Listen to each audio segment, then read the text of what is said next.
ఆస్ట్రేలియాపై T20 series విజయం సాధించిన అనంతరం team India T20 captain Suryakumar Yadav తొలిసారి మీడియా ముందు సంచలన వ్యాఖ్యలు చేశారు.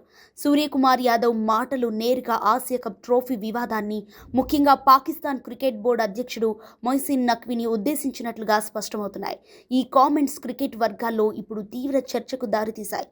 గాభాలో వర్షం కారణంగా చివరి టీ20 మ్యాచ్ రద్దు కావడంతో భారత్ 2-1 తేడాతో సిరీస్ను గెలిచిన విజేతగా నిలిచింది.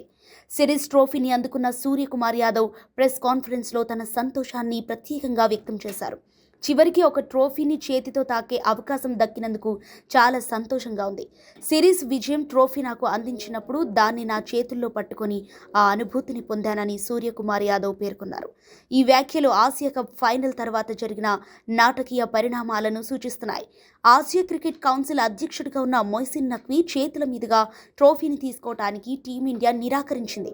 దాదాపు 2 నెలలు గడిచినా ఆ ట్రోఫీ ఇంకా భారత జట్టుకు అధికారికంగా అందలేదు. ఇప్పుడు ఆస్ట్రేలియా సిరీస్ ట్రోఫీని అందుకున్న సూర్యకుమార్ యాదవ్ తమకు దక్కాల్సిన ట్రోఫీని పట్టుకోలేకపోవడంపై తన నిరసనను పరోక్షంగా వ్యక్తం చేశారు. ఇది పీసీబీ చీఫ్పై భారత జట్టులోని అసంతృప్తిని సూచిస్తుంది. అయితే ట్రోఫీ వివాదాన్ని త్వరగా ముగించడానికి క్రికెట్ బోర్డులు రంగంలోకి దిగాయి. బీసీసీఐ సెక్రటరీ దేవజిత్ సైకియా దుబాయ్లో జరిగిన ఐసీసీ సమావేశంలో బీసీబీ చీఫ్ మొహసిన్ నఖ్వీతో ఈ విషయంపై చర్చించారు. అయితే ఐసీసీ వైస్ చైర్మన్, సీఈఓ స్వయంగా ఈ ఇద్దరు అధికారుల మధ్య ప్రత్యేకంగా సమావేశాన్ని ఏర్పాటు చేయడంలో చొరవ చూపారు. ఈ సమస్య త్వరలో సానుకూల పద్ధతిలో పరిష్కరించబడుతుందని ఆయన ఆశాభావం వ్యక్తం చేశారు.